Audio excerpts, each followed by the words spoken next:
পরিস্থিতি হবে গো, সূর্যটা চলে আসবে একেবারে মাথার কাছে। যেই সূর্যের তাপ এখন বরদাস্ত করতে পারি না, সহ্য করতে পারি না, এখনকার রৌদ্র আমরা সহ্যই করতে পারি না। আর সেদিন সূর্যকে আল্লাহ বলবে, সূর্য রে, তোর মধ্যে আমি যত ক্ষমতা দিছিলাম সব ক্ষমতা আজকে প্রকাশ কর। সূর্য তার পূর্ণ শক্তি নিয়ে হাসরের মাঠে আসবে এবং মানুষের একেবারে কাছে চলে আসবে। মাথার মগজটা গলে গলে গলে গলে গলে গলে পড়বে। সেদিন আপনার মৃত্যু হবে না, সেদিন মৃত্যু হবে না। এখন তো আমাদেরকে গুলি করলে, বুলেট মারলে মারা যায় সে, কিন্তু সেদিন মাথার মগজ গলে গলে পড়বে রে, কিন্তু মৃত্যু হবে না। ভয়াবহ একটা পরিস্থিতি শুরু হবে, কেউ কারো হবে না, কেউ কারো হবে না। এই পরিস্থিতি দেখা ভয়ে আতঙ্কে মানুষ বছরের পর বছর নিচের দিকেই তাকাবে না। আম্মা জানা আয়েশা বলছিল রাসূলকে সেখান থেকে পাওয়া যায়, আল্লাহর পয়গম্বরকে বলছিল, নবী গো, হাসরের মাঠে কি সবাই উলঙ্গ থাকবে? বলো হ। আল্লাহ নবী, আমরা তো আপনার স্ত্রী নবীদের পয়গম্বর, তারাও কি উলঙ্গ থাকবে? বলে হ, সবাই। আম্মা জানা আয়েশা বলেন, আল্লাহর রাসূল, এটা তো লজ্জার ব্যাপার। আল্লাহর নবী বলেন, আয়েশা,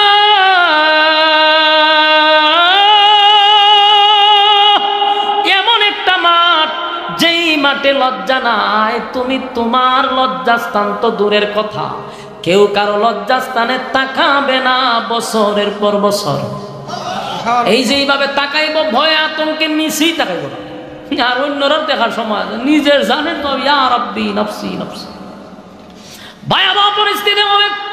মরণ নাই রে, যদি মরণ থাকতো তাহলে তো মরে যেতাম শেষ, কিন্তু আর মরণ নাই। মরণ নামক বস্তুটার আল্লাহ মেরে নিল, আর মরণ নাই। ভয়াবহ পরিস্থিতি হবে। সূর্যের আলোতে মানুষের মগজ গলে গলে যাবে, পানির পিপাসায় জিহ্বাটা বাহির হয়ে যাবে, মানুষ পাগলের মতো ছুটতে থাকবে। সবাই মিলে আদম নবীর কাছে যাবে, গিয়া দেখে আদম নবী নিজেও আল্লাহর তর্জন গর্জন শুই না, নিজেও বলতেছে, ইয়া রাব্বি নফসি, আল্লাহ আমার কি উপায় হবে? যুবক ভাইরা, দিলের কান লাগায় কথাগুলি শ্রবণ করেন, একটু কল্পনা করেন, চোখটা বন্ধ করেন, নিজে নিজে একটু কল্পনা করেন কতটা ভয়ানক হবে। যেই মানুষগুলা চুইটা গেছে আদম নবীর কাছে, প্রথম মানুষ, প্রথম নবী, আই নবীর কাছে গিয়ে আমরা কিছু বলি, নবী আমাদের জন্য আল্লাহর কাছে সুপারিশ করবে। কিন্তু ঘটনা হলো, গিয়া দেখবে আদম নবী ইয়া রাব্বি নফসি নফসি বলতে থাকবে, মালিক আমার কি উপায় হবে, আমার কি উপায় হবে? আল্লাহ সেদিন এমন ভাবে তর্জন গর্জন দিতে থাকবে। যুবক ভাইরা, দুনিয়াতে আল্লাহর নাম হলো রহমান, রহমান দয়ালু। আল্লাহর দুনিয়াতে দয়া মায়ার কোনো অভাব নাই। এত গুনাহ করি, সাথে সাথে আল্লাহ আমাদেরকে ধ্বংস করে না। এর একটা কারণ হলো রহমান নামের গুণে, রহমান নামের গুণে আল্লাহ আমাদেরকে ধ্বংস করে না। সেদিন আল্লাহ রূপ নিবে, কাহার রূপ নিবে। কথা বুঝতেছেন? মায়া দয়া থাকবে না। সেদিন আল্লাহ হুঙ্কার দিবে, বারবার হুঙ্কার দিবে, আর বলবে, পৃথিবীর রাজা বাদশারা কোথায় রে? দুনিয়ার জমিনে বেড়াগিরি দেখাইছ, দাঁড়া আমি আল্লাহর সামনে কথা বল। কেউ কথা বলার সাহস পায় না, তর্জন গর্জন শুই না। আদম নবী বলবে, আল্লাহ আমার কি উপায় হবে, আমার কি উপায় হবে? মানুষ গেছিল আদম নবীর কাছে গিয়া দেয়, উনি নিজে আল্লাহর ভয়ে তরতর করে কাঁপতেছে, কথা বলার সাহস নাই। নূহ পয়গম্বরের কাছে গিয়া দে, উনিও চিৎকার দেয়, ইয়া রাব্বি নফসি নফসি নফসি। ইব্রাহিম খলিলুল্লাহ, আল্লাহর বন্ধু, অসংখ্য পরীক্ষায় যিনি উত্তীর্ণ, আল্লাহ যার উপরে খুশি, সেই ইব্রাহিম খলিলুল্লাহ পর্যন্ত বলবে, ইয়া রাব্বি নফসি, আল্লাহ আমার কি উপায় হবে? মূসা কালিমুল্লাহ আল্লাহর সঙ্গে কথা বলে গো, আল্লাহ যদি বলে একটা, মূসা কয় পাঁচটা, অতিরিক্ত বাড়াইয়া কথা বলে। আল্লাহর সঙ্গে তার বড় সম্পর্ক, বারবার আল্লাহর সঙ্গে কথা বলে। সেই মূসা কালিমুল্লাহ হাসরের মাঠে বলবে, ইয়া রাব্বি নফসি নফসি, আল্লাহ আমার কি উপায় হবে, আমার কি উপায় হবে? তর তর করে কাঁপতে থাকবে। গোটা হাসরের ময়দান এমন ভয়ানক অবস্থা শুরু হবে, কেউ কারো হবে না। মানুষ পাগলের মতো ছুটতে থাকবে, আর দৌড়াইতে দৌড়াইতে থাকবে কার কাছে গেলে রে আজকে আমরা বিপদ থেকে উদ্ধার হব। দৌড়ায়া যায় ঈসা পয়গম্বরের কাছে। ঈসা পয়গম্বরে বলে ইয়া রাব্বি নফসি নফসি। কেউ কারো হবে না, কেউ কারো হবে না। মানুষ কারো দিকে ছুটে যায়, কেউ কারো হয় না। ইয়াউমা ইয়াফিরুল মারউ মিন আখিহি ওয়া উম্মিহি ওয়া আবি ওয়া সাহিবাতিহি ওয়া বানি। মা তার সন্তানের পরিচয় সেদিন দিবে না, বাবা তার সন্তানের পরিচয় দেয় না। বলুন এই মুসিবতের দিনে কেমনে কয় রে ফিররা সুপারিশ করব? এইভাবে যে মানুষকে ধোঁকা দিতে দিতে দিতে দিতে মরিদান বাড়াইছে, এই গাঁজাখুরগুলারে বয়কট করতে হবে। ইমান চুর, ইমান চুর, ইমান চুর, ইমান চুর। এই মানুষ সম্পদ হারাইলে সম্পদ পাওয়া যায়, সম্পদ যদি কেউ ডাকাতি করে পাওয়া যাবে, বেঁচে থাকলে আবার সম্পদ অর্জন করা যাবে। কিন্তু ইমান চোরেরা যদি ইমান নিয়ে যায় রে, আর বেঈমান হইয়া যদি কবরে যান, উপায় থাকবে না, উপায় থাকবে না। আমার যুবক ভাইরা, আল্লাহর কসম, আল্লাহর কসম, আল্লাহর কসম, কোন পীররা সেদিন সুপারিশ করার কোনো অনুমতি পাবে দূরের কথা। আল্লাহর সামনে দাঁড়াইয়া নবীরাই কথা বলতে পারে না। শুধুমাত্র কেবলমাত্র আমার আপনার নবী, জোরে কোন সুবহান। আমার আপনার নবী, সমস্ত নবীরা যেখানে বলবে ইয়া রাব্বি নফসি, আমার কি উপায় হবে গো? আমার নবী সেদিন ওই জায়গায় দাঁড়ায়া বলবে, নিজের জন্য নবীর কোনো চিন্তা নাই। নবী বলবে ইয়া রাব্বি উম্মতি যুলজিলাতিল আরদু জিলজালাহা ওয়া আখরাজাতিল আরদু আসকালাহা وقال الإنسان ما لها يومئذ تحدث أخبارها بأن ربك أوحى لها يومئذ يصدر الناس أشتاتا ليروا أعمالهم فمن يعمل مثقال ذرة خيرا يره ومن يعمل مثقال ذرة شرا يره صدق الله العظيم درود شريف পড়ি اللهم صل على محمد وعلى آل محمد كما صليت على إبراهيم وعلى آل إبراهيم إنك حميد مجيد اللهم بارك على محمد وعلى آل محمد كما باركت على إبراهيم وعلى إنك حميد مجيد ذكر بطل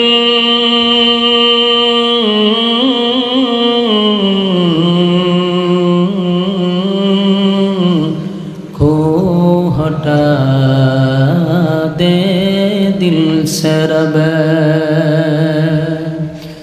जिक्र में तेरे लगा दे रोज शाब ला इलाहा इल्लल्लाह ला इलाहा इल्लल्लाह ला इलाहा इल्लल्लाह ला इलाहा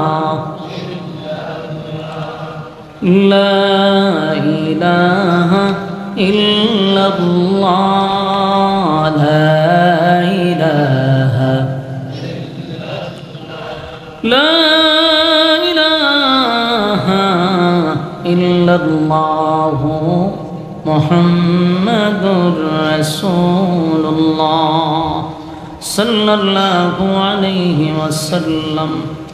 আলহামদুলিল্লাহ, বাজেশ্বরা উত্তর পূর্বপাড়া মহল্লাবাসীর উদ্যোগে আয়োজিত ইসলামী মহাসম্মেলনের সম্মানিত সভাপতি হজরত মৌলানা মুফতি লুৎফুর রহমান সাহেব আজকের মাহফিলে আলোচনা করেছেন আমার অত্যন্ত মহব্বতের স্নেহের বড় ভাই হজরত মৌলানা জাইনাল আবেদিন জগৎ সারি সাহেব, নাইবে মুহতামিম রোজাতুল উলুম আদর্শ ইসলামী মাদ্রাসা সুলতানপুর। ওয়াজ করেছেন হজরত মৌলানা মুফতি নাজমুল হাসান বিন আবদুল্লাহ সাহেব, হজরত মৌলানা নজরুল ইসলাম সাহেব, দীঘার অতিথিবৃন্দ মুআজ্জাজ মুকাররম হজরত উলামায়ে কেরাম, উপস্থিত নওজোয়ান তরুণ যুবক ভাইরা, মুরব্বিয়ানে আযম, আওয়াজ যতটুকু দূরে যায় অবস্থানরত পর্দানিশী মা ও বোনেরা, সকলকে আমার অন্তরন্তস্থল থেকে জ্ঞাপন করছি মোবারক। সবটুকুন শুকরিয়া আল্লাহ সুবহান মহিয়ান গরিয়ান সর্বশক্তিমান আল্লাহ পাকের জন্য, যে রব্বে করিম আমাদেরকে মুসলমানের এক ক্লান্তি লগ্নে ফিতনা ফাসাদের যুগে দুনিয়ার সমস্ত ফিতনার থেকে হেফাজত করে দ্বীনি এক মজলিসে আলেমদের সহবতে আসার এবং বসার তৌফিকটুকু রব্বে করিম আমাদেরকে সুস্থ অবস্থায় দিয়েছেন। শুকরিয়া আদায় করছি আলহামদুলিল্লাহ। লক্ষ কোটি দুরুদ এবং সালাম আল্লাহর সৃষ্টির প্রধান আকর্ষণ জনাবে মুহাম্মদুর রাসূলুল্লাহ সাল্লাল্লাহু আলাইহি ওয়াসাল্লামের উপর।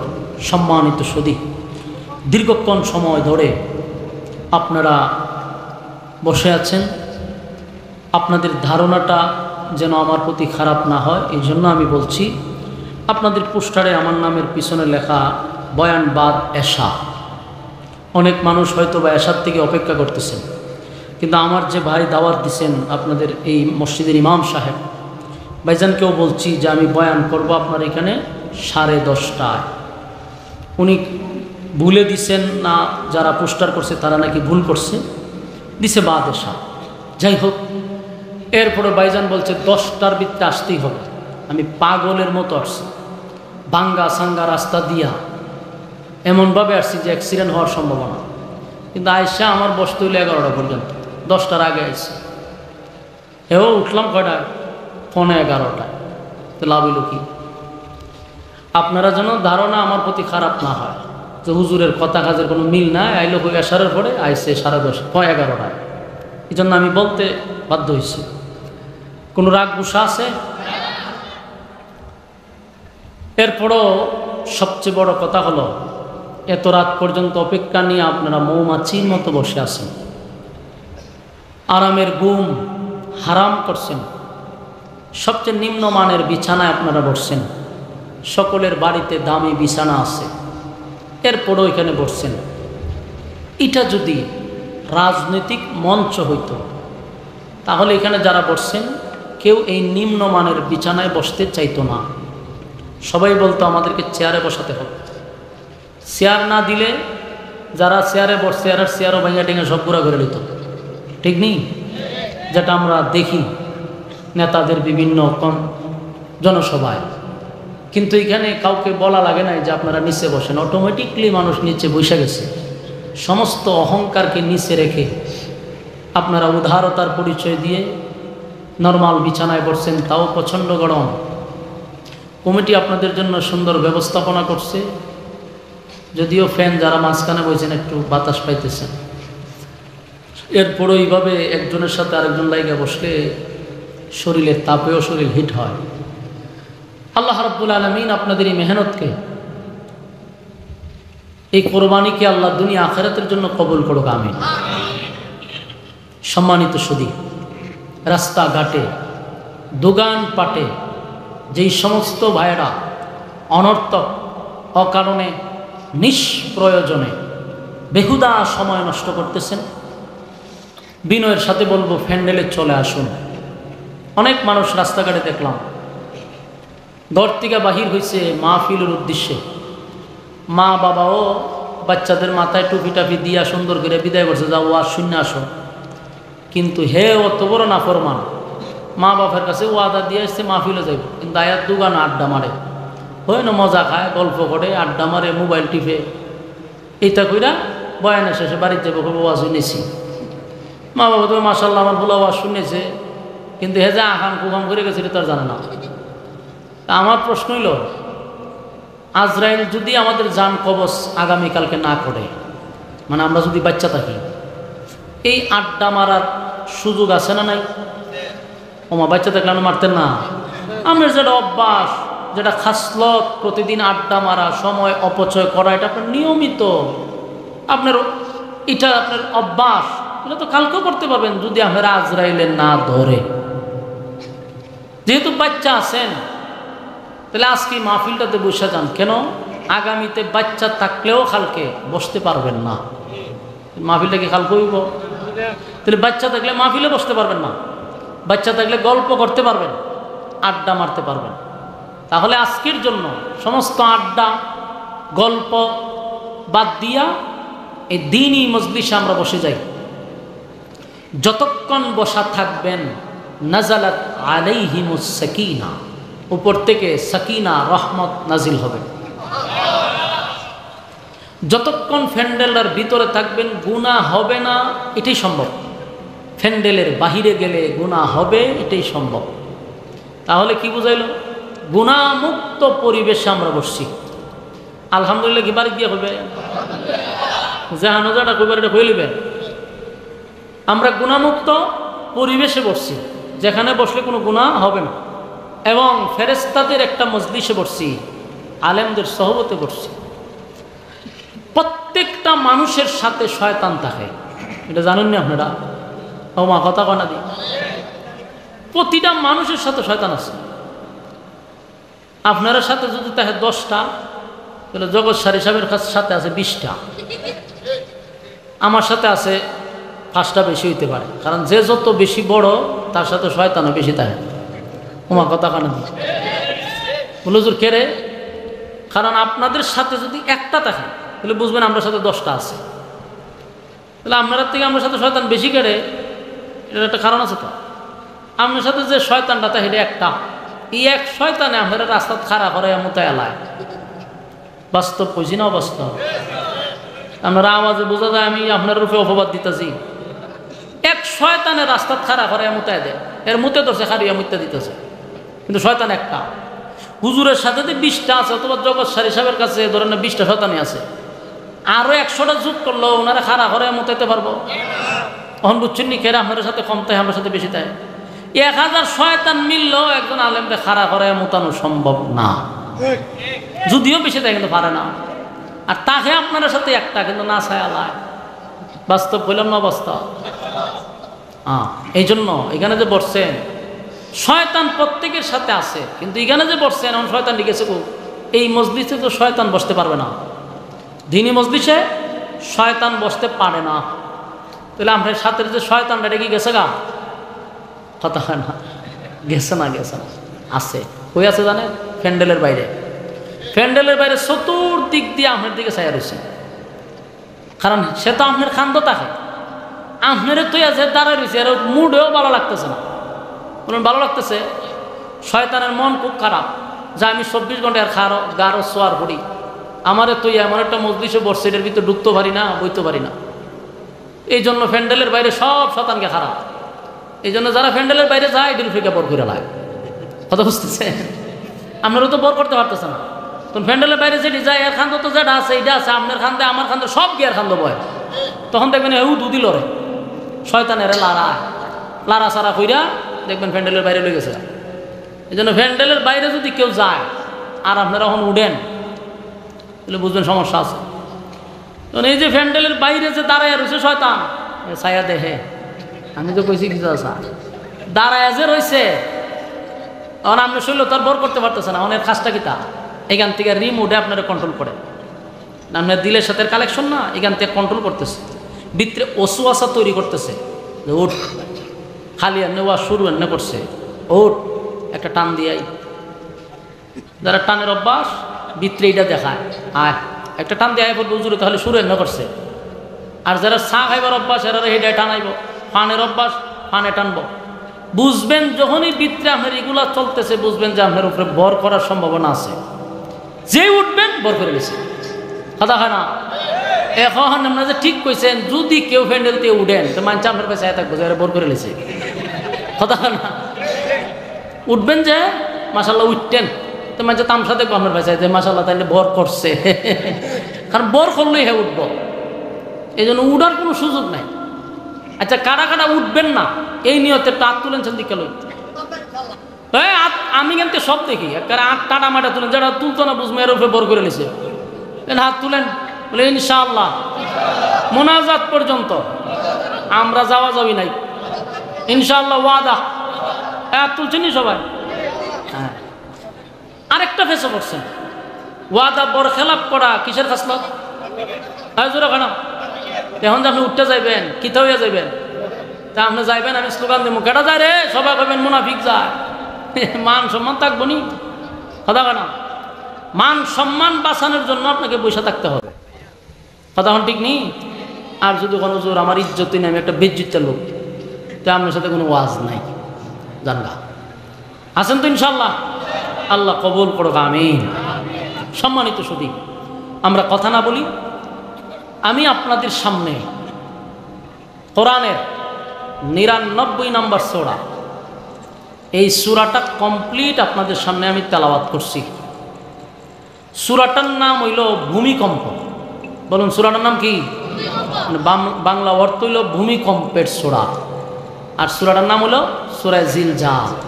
এর অর্থ হইল ভূমিকম্প। তাহলে বোঝা গেল এই সূরার ভিতরে একটা ভূমিকম্প আছে, কথা কয় না? ভূমিকম্পের সূরা। তাহলে আমরা আজকে আলোচনা করব ভূমিকম্প নিয়ে। শুনতে রাজি আছি? ভূমিকম্পের সূরা। এই বিশ্ব পরিস্থিতির পরিসমাপ্তি আল্লাহ একদিন ঘটায়া দিবে, বিশ্বাস হয়নি? কয়ও আপনারা কিন্তু ব্রাহ্মণবাড়িয়ার লোক, এটা জানেননি? হ্যাঁ, আওয়াজ কিন্তু ময়মনসিংহের হইতেছে। মেহরবানি করে আপনারা যে ব্রাহ্মণবাড়িয়ার লোক এটা একটু দেখাই দিতে, খালি ঠেডা মেডা লইয়া বাইরে দেখাই লইত না। আপনারা যে বিপ্লবী লোক আওয়াজ দিতে পারেন এটা বুঝাই দিতে, আর নাইলে আমি বুঝবো যে আমি ময়মনসিংহে ওয়াজ করতেছি। ময়মনসিংহে আমার প্রচুর ওয়াজ, ওখানকার মানুষ সরল বেশি, এরারও যদি আওয়াজ দেন সুবহানাল্লাহ কম কোনো ভাবই কয়াইতে পারে না। আর বেশি জোরাজুরি করলে উত্তর দেলা হুজুর আপনি কোয়ান, আমি কয়াইতাম, খুব বিরক্ত হয়। তাই আমরাও চিন্তা করি যে কোনো লাভ হইতো না, আমরার মতো আমরা ওয়াজ করি। কিন্তু ব্রাহ্মণবাড়িয়া তো এটা বিপ্লবী, আওয়াজের জন্ম আপনারা দিচ্ছেন, তখন আপনারা যদি আওয়াজ না দেন তা আমরা আওয়াজ দিমু কেমনে? রাজি আছে তো ইনশাআল্লাহ? এই এখন বোঝা যায়, ট্যাঙ্ক কাটতে বেড়ান মিছিল করে, বাবারে বাবা, মাশাআল্লাহ মাশাআল্লাহ। আপনারা আওয়াজ দিতে হবে। আসুন, এই সূরাটা কোরআনের 30 পাড়ায়, এবং সূরাটা নাম্বারের দিক দিয়ে 99 নম্বর সূরা। এই সূরাটার নাম হলো সূরা জিলজাল। এই সূরাটির নামের অর্থ হলো ভূমিকম্প। তাহলে ভূমিকম্প হবে, প্রত্যেকটা মানুষের উপরে একটা ভূমিকম্প হবে, একটা বড় একটা ছোট। কিয়ামত কয় প্রকার? 2 প্রকার। বলুন কিয়ামত কয় প্রকার? একটা কিয়ামতে কুবরা, একটা কিয়ামতে সুগরা, মানে বড় একটা ছোট। একটা কিয়ামত হলো যার যার ব্যক্তিগত কিয়ামত, আরেকটা কিয়ামত হলো সমষ্টিগত কিয়ামত। একটা ব্যক্তিগত আর একটা সমষ্টিগত। আমরা আলোচনা করব ব্যক্তিগতটা না, আমরা সমষ্টিগত কিয়ামতের আলোচনা করব ইনশাআল্লাহ। কিয়ামত হবে যে, এতে কোনো সন্দেহ আছে? এই বিশ্ব পরিস্থিতির পরিসমাপ্তি আল্লাহ ঘটায়া দিবে, এতে কোনো সন্দেহ নাই। আর এই পৃথিবীটা একটা বৃদ্ধ হয়ে গেছে, পৃথিবীর অনেক বয়স হয়েছে। কিয়ামতের আলামতের মধ্যে একটা আলামত হলো সমস্ত নবিকুলের সম্রাট নবী মুহাম্মদুর রাসূলুল্লাহ সাল্লাল্লাহু আলাইহি সাল্লাম দুনিয়াতে আগমন করাটাই হলো কিয়ামতের আলামত। কারণ রাসূল চলে আসছে, সমস্ত নবী রাসূলগণের দরজা বন্ধ, শেষ নবী চলে আসছে, তার মানে রাসূল কিয়ামতের একটা আলামত, চলে আসছে উনি। এরপরে যেই সমস্ত আলামতগুলা বলা হয়েছে, আমরা তো আলামতের উদ্দেশ্য বাস করব না, এরপরও দুই একটা কথা। সমাজের মধ্যে যা যা ঘটবে রাসূল তো বলে গেছে, আর আমরা যা অ্যানালাইজ করছি, আমরা যা গবেষণা করতেছি, এর দ্বারায় বোঝা গেল মোটামুটি সব ঘটতে যাওয়ার পথে। এক দুইটা বাকি রয়েছে, এর মধ্যে একটা বাকি রয়েছে যে ইমাম মাহদি আসার বাকি রয়েছে। আরেকটা আলামত হলো বাইতুল মুকাদ্দাস, ওই যে যেটা নিয়ে যুদ্ধ হচ্ছে, এই মসজিদ মুসলমানের হাতে আবারও আসবে ইনশাআল্লাহ, এতে কোনো সন্দেহ নাই। এটা বিজয় হবে, এটা কিয়ামতের একটা আলামত। ফিলিস্তিনের বাইতুল মুকাদ্দাস আবার মুসলমানের হাতে আসবে, এটা কিয়ামতের একটা আলামত। এই বিষয় নিয়ে বেঈমানদের সাথে যুদ্ধ হবে, মুসলমানরা বিজয় লাভ করবে। ঘটনাক্রমে মুসলমান এবং খ্রিস্টান, এক সময় খ্রিস্টান আর মুসলমান একত্রিত হয়ে যুদ্ধ করবে। যুদ্ধ করে বাইতুল মুকাদ্দাস মুসলমানের হাতে আসবে। এখানে অংশগ্রহণ কিন্তু আপনার এই খ্রিস্টানরাও অংশগ্রহণ করবে। যখন মুসলমানদের হাতে চলে আসবে, তখন কোনো একটা নিউজে, টেলিভিশনের কোনো একটা নিউজে অথবা পত্রিকার কোনো হেডলাইনে ওই খ্রিস্টানরা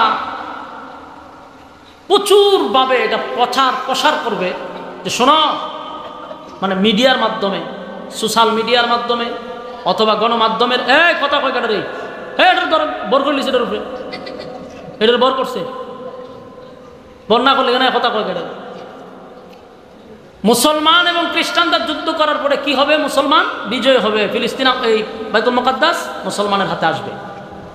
খুব মনোযোগ দিয়ে শুনেন। আর এই গোড়াগাড়া ডেরে পিছনে নেন, মুরব্বীর আপনার সামনে এটি বই বেয়ে কথা কয়, হুজুর কেন হুজুর মামা গোমা টুপি লাগাই হাতে কতক্ষণ ধরে ব্যাটকাইতেছে আমার সামনে বইয়া হাসাহাসি করে কা হোক ভাই সাহেব দুটার মাঝখানে আনে বর করতে যারার উপরে শয়তান ঢুকে কেমনে? মনোযোগ দিয়ে শোনেন, মনোযোগ দিয়ে শোনেন। আবারও বলছি, হয়তোবা আমরা থাকতেও পারি, নাও থাকতে পারি, কিন্তু ঘটবে হয়তোবা আমাদের ছেলেরা দেখতে পারে, খুব নিকটে একবার চলে আসছে তো কেমন লক্ষণ বালা দেখতেছেন।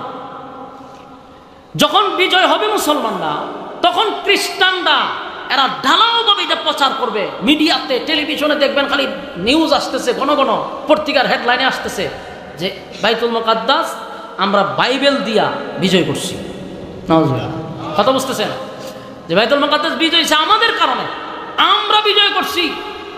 তখন আবার কোনো এক মুসলিম মিডিয়ার মাধ্যমে বক্তব্য দিবে যেটা কখনো হতে পারে না, আমরা কোরআন দিয়ে বিজয় করছি।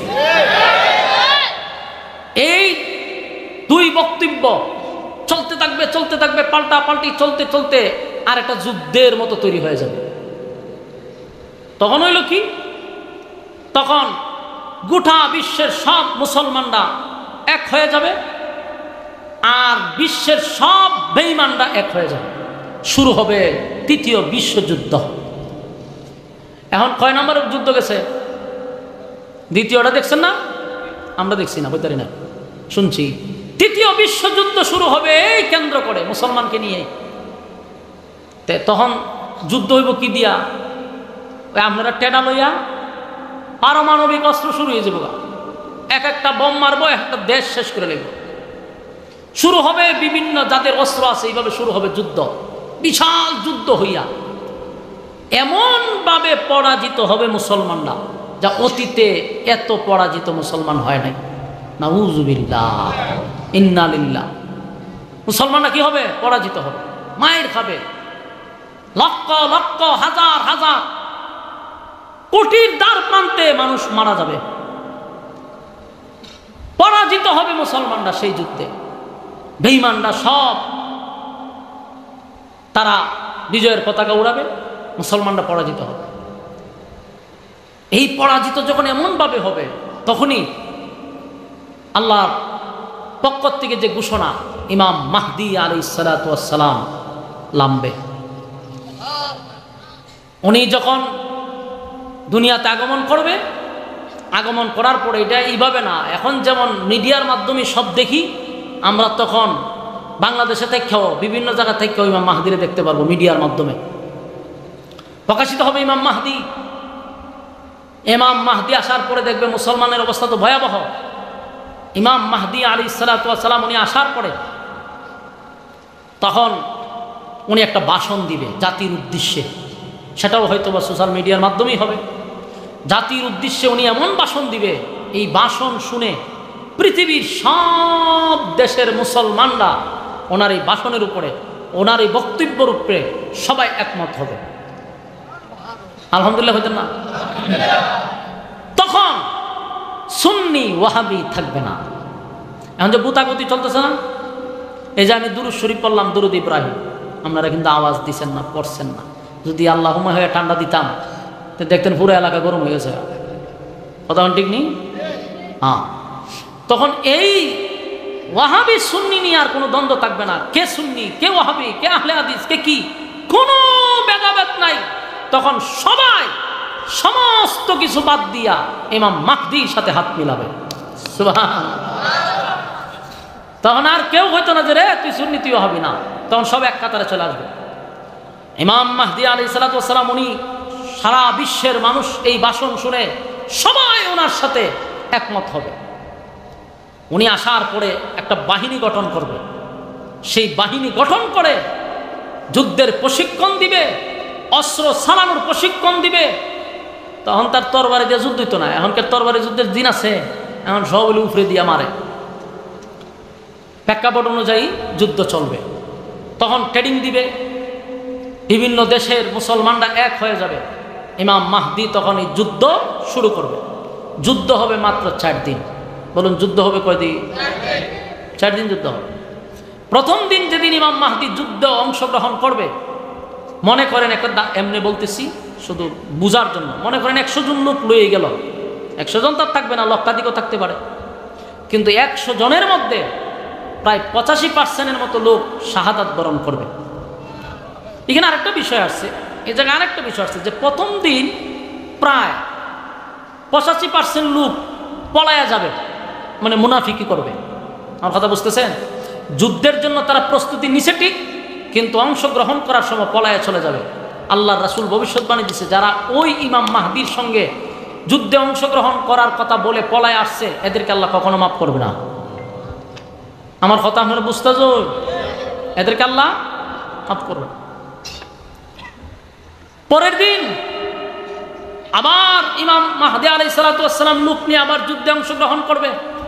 যখনই অংশগ্রহণ করা শুরু করবে, ওই 100-র মধ্যে 85%ই শাহাদাত বরণ করবে। ইন্না লিল্লাহ। এত মানুষ মারা যাবে। সন্ধ্যাবেলায় কিছু লোক নিয়ে আবার আসবে, আবার প্রশিক্ষণ দিয়া। পরের দিন, তৃতীয় দিন আবার যাবে, আবার অসংখ্য মানুষ মুসলমান শাহাদাত বরণ করবে। যারা শাহাদাত বরণ করতেছে, আল্লাহর রাসূল এটাও বলে গেছে, ইমাম মাহদির সঙ্গে যারা যুদ্ধে অংশগ্রহণ করে শাহাদাত বরণ করবে, তাদের শাহাদাতের মর্যাদা বদরের মর্যাদা দেওয়া হবে। সুবহানাল্লাহ। কি শরম করে বইতে? শাহাদাতের মর্যাদা দেওয়া হবে। তৃতীয় দিন অনেক মানুষ মারা গেল। চতুর্থ দিন একেবারে লোক খুব কম। এই কম সংখ্যক লইয়া আবার যুদ্ধ শুরু করছে। কার সাথে জানেন? গোটা বিশ্বের সাথে, সমস্ত পৃথিবীর সব বেঈমানদের সাথে যুদ্ধ শুরু হয়েছে। এখন এক আমেরিকার ঠেলাও আমরা সহ্য করতে পারি না। কথা হয় না? আমেরিকার ঠেলা সহ্য করতে পারি না। এক আমেরিকার সাথে বিশ্বের কেউ লাগতে চায় না।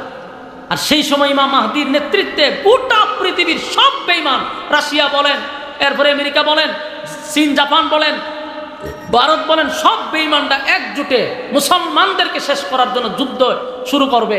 কিন্তু চতুর্থ দিন মুসলমান মারা যাবে যাবে যাবে, যাইতে যাইতে শেষ পর্যন্ত আল্লাহ তাআলা মুসলমানদেরকে বিজয় দিবে। সুবহানাল্লাহ। সারা পৃথিবীর সব জায়গায় বিজয়ের পতাকা উঠতে থাকবে। সুবহানাল্লাহ। বাংলাদেশের মানুষ সেখান থেকে বিজয়ের পতাকা উড়াবে, আফ্রিকার মুসলমানরা সেখান থেকে পতাকা উড়াবে, বিশ্বের যে কোনো প্রান্তের থেকে মুসলমানরা পতাকা উড়াইতে থাকবে। সেদিন বিজয় হবে মুসলমানের, সমস্ত বেঈমানরা পরাজিত হবে। সেই দিন আমাদের খুব নিকটে। হয়তোবা আমরা যদি ইমাম মাহদিরে নাও দেখতে পারি, আমাদের ছেলে সন্তানরা দেখতেও পারে, কারণ লক্ষণ তো খারাপ। রাসূল বলছে যখন বুঝবা সমাজের মধ্যে জেনা ব্যভিচার বেড়ে যাবে, জেনা ব্যভিচার করবে মানুষ, লজ্জাটুকুও পাবে না, বুঝবা কিয়ামত খুব কাছে। বলুন এটা কি আরো দেরিতে হইব ঘটনা না মনে হইতেছে? কথা না, আগে ছোটবেলা দেখতাম একটা ছেলে একটা মায়ের সাথে রাস্তায় কথা কইতে গেলে কলজা কাঁপতো, লুগায়া সুগায়া বেড়া ছেড়া ভাঙিয়ে গিয়ে মানুষ কথা কইতো। আর ওখানে ওপেন রাস্তার মধ্যে দাঁড়ায় একটা আর একটা খায়, আর কয়টা আমার বয়ফ্রেন্ড, এটা হয় আমার গার্লফ্রেন্ড। লজ্জা শরম নাই। কুত্তা কুত্তি যেমন বাথরুম আসে শরম পায় না, এখনকার ফুলা আর মাইয়ার কোনো শরম নাই। ড্যাম কেয়া। আবার যদি একজন মুরব্বী দেহে বিচার দেন, বলে চাচা দেখছেন না খারবারটা, বাধ্য এটা এনজয়। মুরব্বীও হয় কিতা এনজয় এনজয়, এটা এক বয়সে ফেলা মানে করো, বুঝবেন কিয়ামত আয়া পড়ছে। কিয়ামত লজ্জা শরম বলতে কিছু নাই। বাস্তব বুঝিন অবস্থা। মহিলারা রাস্তায় নেমে যাবে অর্ধ উলঙ্গ অবস্থায়, দেখে আরো পর হইব না লামছে। দেখেন না কত নাটক চলতেছে, ভাইরালের রোগে ধরছে, আয়া কেক বিক্রি করে রাস্তা। কথা হয় না? হাসা সিংলা আছে না, ফটফট ফটফট করে বাইরে নিয়ে যেত। এই নষ্টামি বষ্টামি শুরু করছে দেশটার মধ্যে। কেড়ে রে সকল মিডিয়া সিটে এখানে যা আধ্যাত্মিক কোনো মিশিং থাকতো, জেনা ব্যভিচার চলে না এমন একটা গ্রাম হয়তো বা বাংলাদেশের কোথাও পাওয়া যাবে না। ৬৮,০০০ গ্রাম যদি হয়, ৬৮,০০০ গ্রামে জেনা ব্যভিচার চলতেছে। কিয়ামত কাছে না দূরে? ভয়াবহ এক পরিস্থিতি। আগে মা বাপে গিয়া বউ দেখতো, মায়ে গিয়া দেখতো, বাবিরা দেখতো, অহন ফুলায় রাস্তাতে না দেখে লাহে খায় পরে আমরা দুজন একটু দেখা দিয়ে করি, ফোন দিয়ে লই ভরে ঘুরিয়ে ভরে বেড়া হয়ে পড়ে দুটা দিক কে খোঁজা বাড়িতে সিদ্ধান্ত নিন। হুমাই সিস্টেম কে আগে আসিল তো কিয়ামত আচ্ছা এসব সম্মানিত শুধু বিরক্ত হইতে যায়। বাস্তব চিত্রগুলা যদি তুললেই না ধরেন বলে বুঝবেন কেমনে যে কিয়ামত আইতেছে। যখন এই পাপাচারগুলি আপনার চোখের সামনে পড়বে তখনই বুঝবেন যে হ্যাঁ রে কিয়ামত তো খুব কাছে, কিয়ামত চলে আসছে।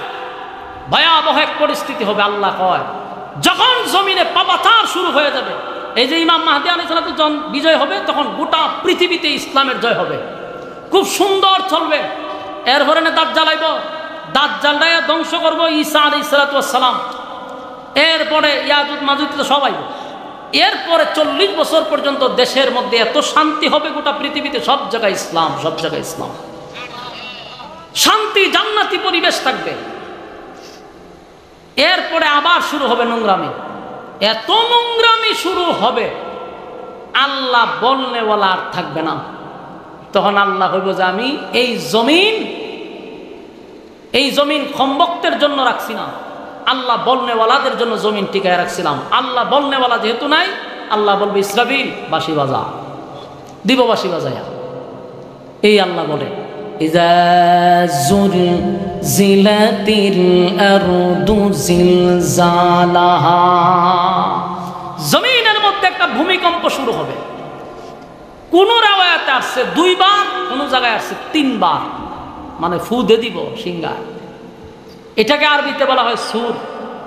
এটার যে ফু দিব এটা আবার সিঙ্গা মনে করেন না, বাইতে বেরিয়ে লই আইতা না সিঙ্গা লাগাইবেন নিয়ে দেখো, এই সিঙ্গা না, এমন একটা বাঁশি যেটা দিয়ে ফু দিলে পড়ে সূর্য, চন্দ্র, গ্রহ, নক্ষত্র, পাহাড়, পর্বত, সাগর, নদী, নালা, খাল, বিল, কীট, পতঙ্গ, যা দেখি যা দেখি না, কোনো কিছুর অস্তিত্ব থাকবে না। কি বুঝলেন? ইযা যুলজিলাতিল আরদু জিলজালাহা, জমিনের মধ্যে ভূমিকম্প শুরু হবে। কেন হবে? ওই যে আল্লাহ বলনে বলা এখন নাই। আল্লাহ রাব্বুল আলামিন বলেন এই জমিন আমি আল্লাহ বলাদের জন্য টিকায় রাখছি। যতদিন এই জমিনে আল্লাহ বলনেওয়ালা থাকবে ততদিন জমিন থাকবে। কথা না কতদিন থাকবো? কিন্তু ওটা দূর থেকে শ্বাস টানে না, ঘটনা কি চলো। ইযা যুলজিলাতিল আরদু জিলজালাহা, জমিনের মধ্যে জালজালা শুরু হবে। কেন বাঁশি বাজাইব? কারণ নাফরমানিতে গোটা পৃথিবী বড়ে যাবে। জেনা বেবিচার প্রকাশ্যে হবে, রাস্তাঘাটে হবে। কথা বুঝতেছেন? আমি নিচে নামলাম না, শুধু বুঝ জানেন। জেনা বেবিচার এখন গড়ে হয়, তখন আর গড়ে হবে না, প্রকাশ্যে রাস্তা দিয়ে যাইতেছেন দেখবেন জেনা বেবিচার চলতেছে রাস্তা, শরম বরম নাই। আমরা জিগাইবেন এটা কেড়ে করছেন, এটাও জিগাইতো না, কবে করো এনজয়, নাউজুবিল্লাহ না। আল্লাহ বলেন তখনই শুরু হবে কিয়ামত, কারণ সব জায়গায় জেনা বেবিচার শুরু হয়ে যাবে। আল্লাহ বলনেওয়ালাই থাকবেন, আল্লাহ হয় বাঁশি বাজা। এই জমিন কোনো নাফরমানের জন্য আমি আল্লাহ রাখি নাই। জমিন, এই জমিনে যত নাফরমান আছে এখনো আছে, এরা যে খায়, এরা যে পড়ে, এরা যে ঘুমায়, এরা যে চলতেছে, সব আল্লাহওয়ালাদের উসিলায়। যদি এই জমিনে আল্লাহ বলনেওয়ালা না থাকতো, তাহলে আল্লাহ জমিন এখনো ধ্বংস করে দিত। বহু মানুষ রাতের গভীরে জেনা বেবিচারে লিপ্ত, আবার বহু মানুষ জায়নামাজে বৈশা আল্লাহর কুদরতি পায়ে সেজদায় ব্যস্ত। কথা হয় না? এই জমিন শুধু টিকে আছে আল্লাহওয়ালাদের জন্য। তুমি জেনা করো, অন্যদিকে অনেক মানুষ গভীর রজনীতে আরামের ঘুম হারাম করে, পানি দিয়ে উজু করে, অথবা ঠান্ডা পানি দিয়ে উজু করে, জায়নামাতে দাঁড়ায় গেছে, মসল্লায় দাঁড়াইয়া আল্লাহর কুদরতি পায়ে সেজদা দিতেছে। এই সেজদার কারণে, চোখের পানির কারণে আল্লাহ জমিন টিকায় রাখছে। যেদিন এই জমিনে আল্লাহ বলনেওয়ালা থাকবে না, আল্লাহ বলেন ইসরাফিল সিংহায় বাঁশি বাজা। ইসরাফিল আলাইহিস সালাতু ওয়াস সালাম যখন বাঁশি বাজায়া দিবে রে, এটা যখন বাঁশি বাজতে থাকবে, সাধারণ কোনো বিকট শব্দ না, এটা যত সময় যাবে বিকট থেকে বিকট, বিকট থেকে বিকট হইতেই থাকবে। এত বিকট হবে, প্রথম মানুষ চিন্তা করবে আওয়াজ কোথা থেকে আসতেছে। আওয়াজ যত সময় যাবে এত বিকট, এত বিকট, এই আওয়াজে মানুষ মাতাল হয়ে যাবে। বিকট থেকে বিকট হতে থাকবে, মানুষ সব প্রাণী জগৎ কেউ বেঁচে থাকবে না, সব মারা যাবে, আওয়াজের সুরে মরে যাবে সব। এত বিকট থেকে বিকট আওয়াজ হবে, যত সময় যাবে এটা বন্ধ হবে না, আরো বাড়বে, আরো বাড়বে। একটা সময় আসমানের যত তারকা আছে, সূর্য আছে, চন্দ্র আছে, সূর্য কত বড় জানেন? এই পৃথিবীর থেকে 13 লক্ষ গুণ বড় হইল সূর্য। সুবহানাল্লাহ আসেনি?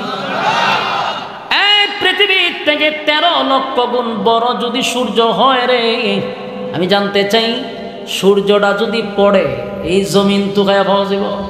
এটা কি 1 গুণ বড় না 13 লক্ষ গুণ বড়? কথা বলা। আমি আপনারা বলি, একটা মাছি যদি এখানে বসাতে আমি নিফলেট দিয়ে ঘুরে দিলাম, এটা তুকায় পাওয়া যা? অথবা একটা টাকের নিচে যদি একটা মশা পড়ে, এটা আর পাইবে অস্তিত্ব পাইবে? ঠিক তেমনি ভাবে সূর্যটা পৃথিবীর থেকে 13 লক্ষ গুণ বড়। এই সূর্যটা ভেঙে টুকরা টুকরা হইয়া জমিনে পড়বে, জমিনের অস্তিত্ব থাকবে না, জালজালা শুরু হয়ে যাবে। আমার যুবক ভাইরা, শুধু তাই নয়, আসমানের তারকা আরো বড়। সূর্যটা যেমন 13 লক্ষ গুণ বড়, এই সূর্য থেকে এক একটা তারকা আরো কোটি কোটি গুণ বড়। সুবহানাল্লাহ। আসমানের মধ্যে গ্যালাক্সি আছে, এক একটা গ্যালাক্সি এত বড়, এত বড়, এরকম কয়েক হাজার তারকারে চুষা এটা ভালায়া দেয়। সুবহান। একটা তারকা সূর্যের থেকে আরো কোটি গুণ বড়, আর এরকম অসংখ্য তারকা গ্যালাক্সির ভিতরে ঢুকলে চুষা ভালায়া দেয়। সুবহানাল্লাহ। এই সব গুণা ভেঙে টুকরা টুকরা হয়ে জমিনে পড়বে, পাহাড় পর্বত সব শেষ। আটলান্টিক মহাসাগর, প্রশান্ত সাগর, ভারত সাগর, আরব সাগর, যত সাগর আছে রে, সব সাগরের মধ্যে আগুন ধরে যাবে, ভয়াবহ পরিস্থিতি শুরু হবে। আল্লাহ বলেন ইযা যুলজিলাতিল আরদু জিলজালাহা। প্রথম যখন বাঁশি পু দিবে, তখন জমিনের মধ্যে একটা ঝাঁকুনি শুরু হবে, আওয়াজ বিকট থেকে বিকট হবে। প্রথম এরপর আল্লাহ বলেন আখরাজাতিল আরদু আসকালাহা, জমিনের ভিতরে যা কিছু ছিল, জমিনের ভিতরে যা আছে গুপ্তধন, স্বর্ণ মুদ্রা, এমনকি হীরা মণি মুক্তা, সব জমিন উগলায়া দিবে। যেমন মানুষ ভূমি করে, ঠিক তেমনি ভাবে জমিনও সব তার ভিতর থেকে বাহির করে দিবে। মানুষ টাকা দেখবে, মানুষকে দেখানো হবে জমিন দিয়ে উগলায়া দিছে, জমিনের ভিতর থেকে সব আল্লাহ বাহির করে দিবে। যারা চুরি করলো, ডাকাতি করলো সম্পদের জন্য, এই হীরামণি মুক্তা স্বর্ণ সহ সম্পদগুলা যখন বাহির হবে, অনেক মানুষ যারা চুরি করছে, ডাকাতি করছে, চাঁদাবাজি করছে, টেন্ডারবাজি করছে, তারা বলবে হায় হায়, এই সম্পদের জন্য আমি মানুষ খুন করছি, এই সম্পদের জন্য আমি আপন ভাইকে খুন করছি, এই সম্পদের জন্য আমার আত্মীয়র সঙ্গে আমি যুদ্ধ করছি, আমি আমার আত্মীয়র হক নষ্ট করছি। আজকে সম্পদ আমার সামনে জমিন বাহির করে দিচ্ছে। আল্লাহ বলেন আখরাজাতিল আরদু আসকালাহা, জমিনের ভিতর থেকে সব বাহির হইতে থাকবে। হায়, মানুষ দিশেহারা হয়ে যাবে গো, হায় হায়, মানুষের সামনে এগুলা যখন বাহির হবে, আল্লাহ বলেন ওয়াকালাল ইনসানু মা লাহা, এই দৃশ্য দেখার পরে ওয়াকালাল ইনসানু মা লাহা, এই দৃশ্য দেখার পরে মানুষ বলাবলি করতে থাকবে, এই জমিন তোমার কি হয়ে গেল, জমিন তোমার কি হয়ে গেল, তোমার ভিতর থেকে সব সম্পদ কেন তুমি বাহির করে দিচ্ছ, সব বাহির হয়ে যাবে। মানুষ আফসোস করতে থাকে, হায় আফসোস, আজকে জাহান্নামের আগুনে জ্বলবে সম্পদের জন্য। হায় আফসোস, কত বাড়িতে আমি ডাকাতি করলাম, কত দোকানে চাঁদা তুললাম, কত টেন্ডারবাজি করলাম, কত মানুষের হক আমি নষ্ট করলাম, আজকে জমিন এই সম্পদ আমার সামনে বাহির করে দিল। ওয়াকালাল ইনসানু মা লাহা, আর মানুষ বলবে জমিন তোমার কি হয়েছে। তখন আল্লাহ বলেন ইয়াউমাইযিন তুহাদ্দিসু আখবারাহা, সেদিন জমিন সংবাদ পেশ করবে। আল্লাহ বলেন জমিনের জবান আমি আল্লাহ খুলে দিব, চিৎকার দিয়া কোন সুবহান। এই যুবক ভাইরা, জমিন কথা বলবে, জমিন কথা বলবে, জমিন কথা বলবে। আশ্চর্য ব্যাপার, জমিনকে আল্লাহ কথা বলার যোগ্যতা দিবে রে, কেমনে বাঁচবেন? বাঁচার কোনো সুযোগ নাই গো, বাঁচার কোনো সুযোগ নাই, কারণ জমিনকে আল্লাহ কথা বলার সুযোগ দিবে। জমিন কথা বলবে, কি বলবে জানেন? জমিন কথা বলবে, আল্লাহ বলেন ইন্না রাব্বাকা আওহা লাহা, কারণ তোমার রব জমিনকে আদেশ করছে। জমিন এমনি এমনি কথা বলে না। মানুষ বলবে জমিন তোমার কি হয়ে গেল, কথা জীবন, তুমি কেমনে কথা বলো? আল্লাহ বলেন বিআন্না রাব্বাকা আওহা লাহা, জমিন এমনি এমনি কথা বলে না, জমিন এমনি এমনি কথা বলে না। জমিনকে অর্ডার দিছে তিনি কে? আরো জুড়ে ইমানের আওয়াজে বলুন কে? জমিন কথা বলবে গো, আমার মালিক বলে আমি জমিন রে অর্ডার দিছি, তাই জমিন কথা বলে। কি বলে? জমিন কয় আল্লাহ এই জায়গায় দাঁড়াইয়া আছে চাঁদাবাজি করছিল, আল্লাহ এই জায়গায় দাঁড়াইয়া জেনা ব্যভিচার করছিল, হ্যাঁ মালিক আমার উপরে দাঁড়াইয়া আপনার নাফরমানি করছে, আল্লাহ আমার জমিনে দাঁড়াইয়া আল্লাহ আপনার নাফরমানি করছে, আপনার অর্ডার পাই নাই, না হয় সেদিন আমি তারে গ্রাস করতাম। আপনারা কি মনে করেন জমিনের উপর দিয়ে আমরা হাঁটি, জমিনের উপর দিয়ে অপরাধ করি, জমিন আমরা ধরে না কেন জানেন? মালিক অর্ডার দেয় নাই। মালিক যদি অর্ডার দিত তাহলে জমিনের উপরে দাঁড়াইয়া যেই পরিমাণ অন্যায় অপরাধ আমরা করি, মাটি ধৈর্য ধারণ করতেছে। আল্লাহ বলছে জমিন ধৈর্য ধরো, তাই জমিন ধৈর্য ধরছে, না হয় জাগাতেই জমিন আমাদেরকে গ্রাস করত। আল্লাহ বলে সেদিন বিআন্না রাব্বাকা আওহা লাহা, সেদিন আমি আল্লাহ জমিনকে বলবো, জমিন কথা বল। কিতা বুঝেন বাসন দেব আপনারা দি মাতুন না, বাঁচার কোনো সুযোগ আছে?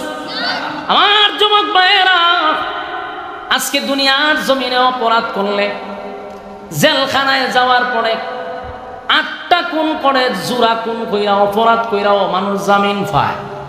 তোমার কথা হয় না? আপনার ওয়াজ চলতো না তো, গুরুস্থান হয়েছে, আমি জিয়ারত করবো, মহা ওয়াজ বাদ দিয়া জিয়ারত শুরু করে দেব। তাই আমি কি মুর্দার সামনে বসি তো কথা বল না দি? বাংলাদেশের আমি ইতিহাস গেছিনি, আপনাদের নীরবতায় বোঝা যায় এমন কোন অপরাধ বাংলাদেশ হয়েছে না। তাহলে আওয়াজটা তো দিতেন, এমন ভাবে হয় বোঝা যায় না। না না না না, আশ্চর্য কথা, এটা কোন সময় হয়েছে? 1000 খুন করছে, যার এখন ধরছে সেনাবাহিনীর কি জানে একজনকে ধরছে, জিয়াউল হাসান। 1000 মানুষকে ক্রস ফায়ার করছে, 1000 মানুষকে। গোটা পৃথিবীর মধ্যে সবচেয়ে বড় যে মানুষ খুনের জন্য সবচেয়ে বেশি যে মানুষ খুন করছে, এর নামটাই হলো জিয়াউল হাসান। বাংলাদেশে সাইকো ক্লিয়ার, এটার কিতাব হইতে পারে, মানুষদের খুন করে। এর মানসিক, আমার মনে হয় না এটা যে মানুষ, আমার মনে হয় মনুষ্যত্ব তার না, সাইকো। এই সাইকো, আপনি কি আমি কি একটা মানুষের খুন করা আমার আপনার দ্বারা সম্ভব? কথা বলি না। সুস্থ মানুষ, একটা মানুষকে মানুষ মারো কেমনে? আপনি পারবেন? আমি পারবো? আপনারা বাউন্ডারের মধ্যে পারতে পারেন, লক্ষ্য না আওয়াজে কর তো বইটা কইতেইবেন যে না না না জুরি খাম আমরা করি না, যদিও ট্যাঙ্ক কাটি কিন্তু মানুষ কাটি না। আওয়াজ তো তাহলে আপনারা যত আওয়াজ কম দিবেন তত সুন্দর লাগতেছে আমার। কইবেন যে এটা মানুষের আমরা দ্বারা সম্ভব? কোন মানুষত্ব, যার ভিতরে মনুষ্যত্ব আছে তার দ্বারা সম্ভব না। কিভাবে পারলো 1000 মানুষকে গুলি করছে? দেখেন অ্যাডভোকেটরা বলে, তার কাছ থেকে যখন জবানবন্দি নিচ্ছে, সে কি বলে জানেন? হয় গুলি করার পরে যে রক্তটা হাতে লাগে এটা বলে তার খুব ভালো লাগতো। সে কি মানুষ না জানোয়ার? এই জানোয়ার 1000 মানুষকে হত্যা করছে বাংলাদেশ।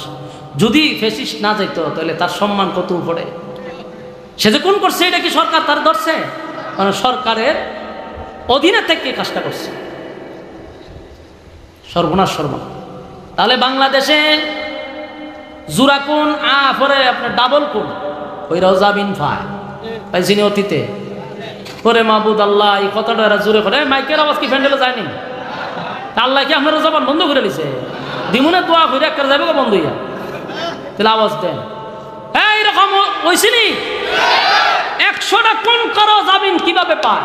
কারণ বড় ভাই আছে, ছোট ভাই আছে, বড় নেতা আছে, ছোট নেতা আছে।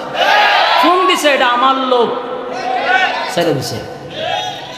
দুনিয়ার জমিনে অপরাধ করার পরে তারে ধরার পরে বড় ভাই ফোন দেয়, ছোট ভাই ফোন দেয়, অমুকে ফোন দেয়, তমুকে ফোন দেয়, আমার দলের লোক। সাথে সাথে তার জামিন হয়। আর নির্দোষ আলেমরা বছরের পর বছর জেলে থাকার পরেও জামিন হয় না, নির্দোষের জামিন হয় না। আর ওই সমস্ত খুনিদেরকে মানুষ জেলখানায় নিয়েও এসির ভিতরে ঢুকায় রাখছে। যুবক ভাইরা আমার, যেটা বুঝাইতে চাইছিলাম, দুনিয়ার এই জমিনে অপরাধ করলে বাঁচার সুযোগ আছে।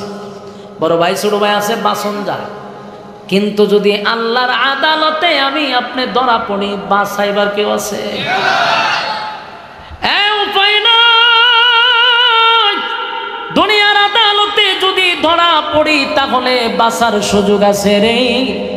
কিন্তু আল্লাহর আদালতে যদি ধরা পড়ি, কেউ নাই, কেউ নাই, কেউ নাই, বাঁচার কোনো সুযোগ নাই। কেউ আমাদের জন্য সুপারিশ করার সাহসও পাবে না।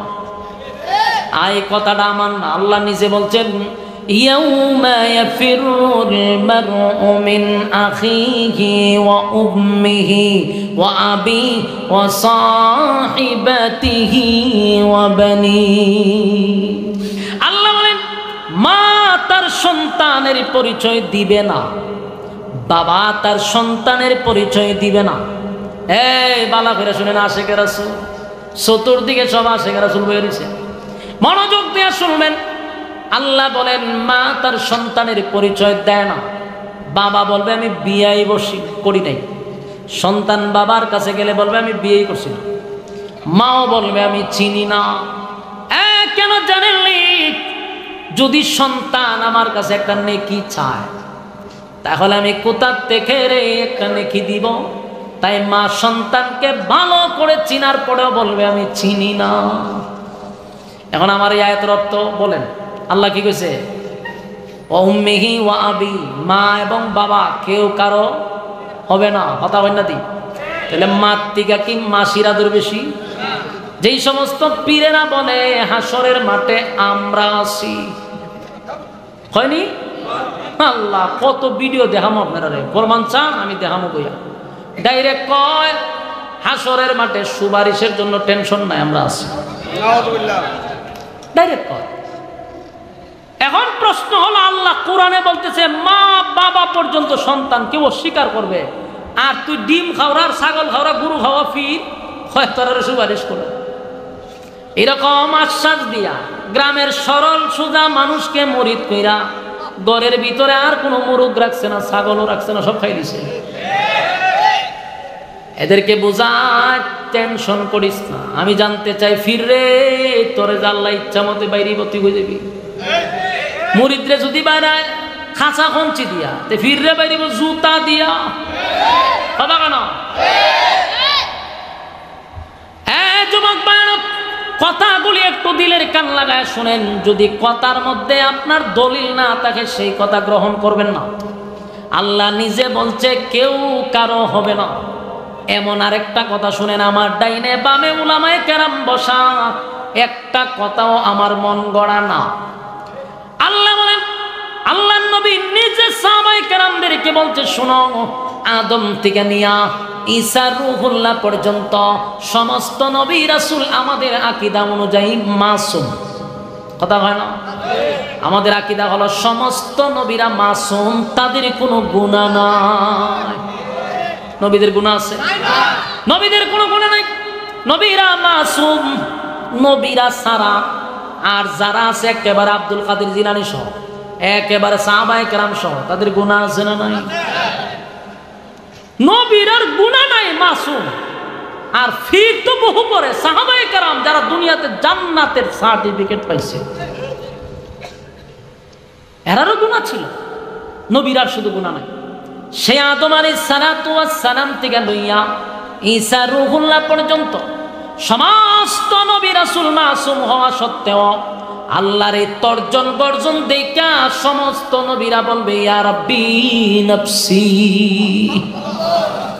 আমার যুবক ভাইরা, ইসরাফিল আলাইহিস সালাতু ওয়াস সালাম যখন তৃতীয় বাঁশি বাজায়া দিবে, মানুষগুলা কাদা মাটির নিচ থেকে উলঙ্গ অবস্থায় উঠে দাঁড়াবে।